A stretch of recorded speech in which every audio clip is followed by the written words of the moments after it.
안녕하세요, 미션의 션입니다. 이번 영상은 조금 남다르게 시작을 해볼까 하는데요. 애플 제품을 사용하시는 구독자분들께 드리는 질문으로 시작을 할까 합니다.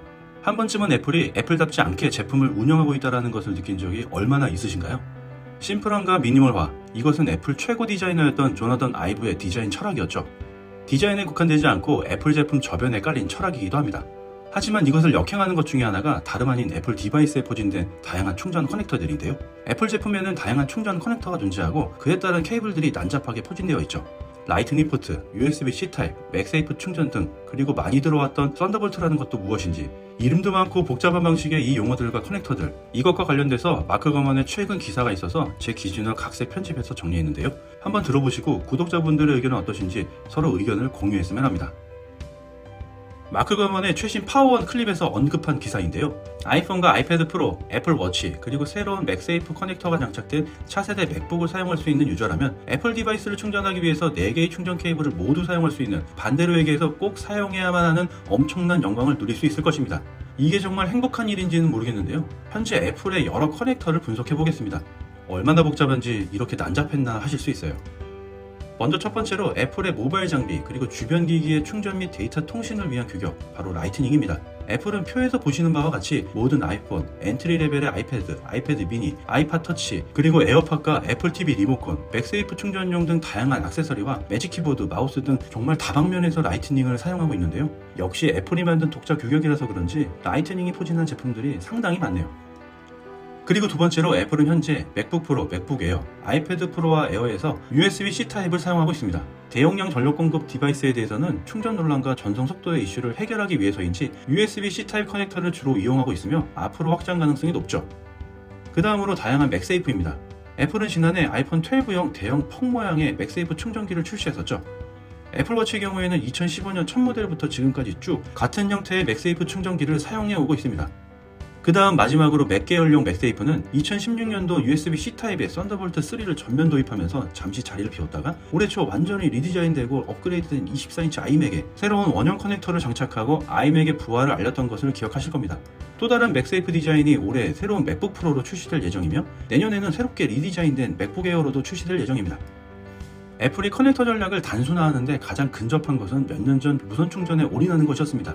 일부 구독자분들은 기억이 나실 것으로 예상되는데요. 지난 2018년 아이폰과 에어팟, 애플 워치에 무선 충전을 위한 에어파워 매트를 출시하려 했으나 결국 출시까지는 이루어지지 못했죠. 지난해 애플은 심기일전하고 애플 워치와 아이폰 12를 함께 충전할 수 있는 맥세이프 듀오를 출시를 했지만 이 제품은 실제로 눈에 띌 정도의 변화는 아니었던 것으로 판단됩니다. 그러면 애플은 왜 이렇게 복잡한 커넥터 라인업을 가지게 되었으며 앞으로는 어떻게 될까요? 작금의 상황은 애플의 욕심에 기인했다라고나 할까요? 과거 애플은 USB-C 타입 기술에 공동 개발 참여를 했으나 상용화까지는 기다리지 못해서 독단적으로 라이트닝이라는 애플만의 커넥터를 만들어 적용했다는 후문이 있으며 이로 인해 결과적으로 애플에게 적지 않은 이득을 안겨다 주고 있습니다. 그 중에 하나가 수많은 애플의 액세서리들 덕분이죠. 액세서리 제조사들은 라이트닝 커넥터의 라이센스를 무조건 사용할 수밖에 없었기 때문입니다. 그러나 충전 성능과 데이터 전송 속도를 봐서도 라이트닝이 USB-C 타입, 즉 USB 3.1만큼의 성능은 낼 수는 있으나 그 이상의 월등한 속도를 내는 것은 불가능하게 장점은 될 수 없다고 볼 수 있습니다.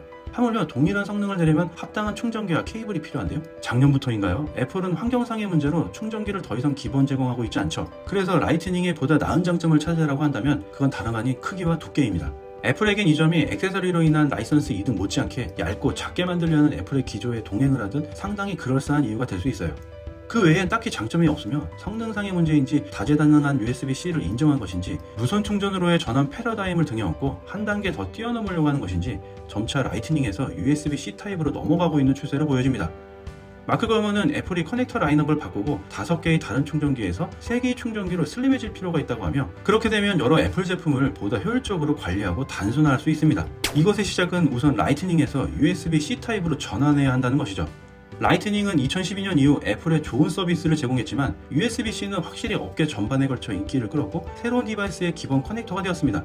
앞서 말씀드린 대로 애플은 많은 타사 라이트닝 액세서리 때문에 이러한 움직임을 뒤로 미루고 있지만 아이폰을 USB-C 타입으로 전환하면서 맥과 수많은 다른 디바이스들과 통합 커넥터를 갖게 될 것으로 예상합니다. 또한 일관성을 갖기 위해서 USB-C 타입이 아닌 아이패드 라인업, 그리고 애플 TV 리모컨, 에어팟, 맥세이프 등을 USB-C 타입 커넥터로 옮겨야 합니다. 그리고 맥북 유저에게는 매우 공감되시는 부분일 텐데요. 라이트닝은 맥 자체에서는 사용할 수가 없는데 맥 주변의 액세서리들은 라이트닝으로 충전을 해야 하는 이런 이상한 구조의 커넥터 조합은 반드시 개선, 통일이 되어야 할 것으로 보입니다. 그래서 애플은 키보드, 마우스, 그리고 트랙패드 충전 시스템도 USB-C로 옮겨야 한다고 생각합니다. 무선 충전의 경우에는 아이폰, 애플워치, 그리고 맥을 통합할 수 있는 무선 충전 커넥터는 힘들 것으로 보이지만 애플워치를 아이폰과 같은 맥세이프 퍽과 호환되게 만드는 것은 가능할 수 있을 것으로 보입니다. 그리고 맥에서는 모든 노트북과 데스크탑에서 동일한 맥세이프 커넥터를 사용하도록 통일시키는 것도 불가능하지 않습니다. 자, 그럼 결국 심플리시티 관점으로 정리를 해보면 다음과 같이 세 가지 통합 커넥터로 생각해 볼 수 있는데요. 첫 번째로 모든 애플 장치를 위한 단일 유선 커넥터, 그리고 두 번째로 아이폰과 애플워치를 위한 단일 맥세이프 커넥터, 그리고 마지막으로 맥 계열용 맥세이프 커넥터로 구성을 생각해 볼 수 있습니다. 그것이 훨씬 더 애플처럼 보이며 애플을 사랑하는 수많은 사용자들이 만나고 싶어하는 애플의 모습, 심플리시티, 미니멀리즘을 실현해가는 애플의 바로 그 모습일 겁니다.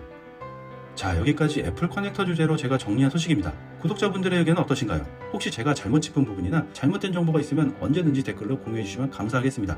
오늘은 여기까지이며 한 주간의 애플 중심의 핵심 뉴스, 소식들은 미션의 주간 애플 소식에 있습니다. 아직까지 구독과 좋아요, 알람 설정하지 않으셨다면 얼른 하시고 다음 주 주말 혹은 주중에 찾아뵙겠습니다. 지금까지 미션의 션이었습니다.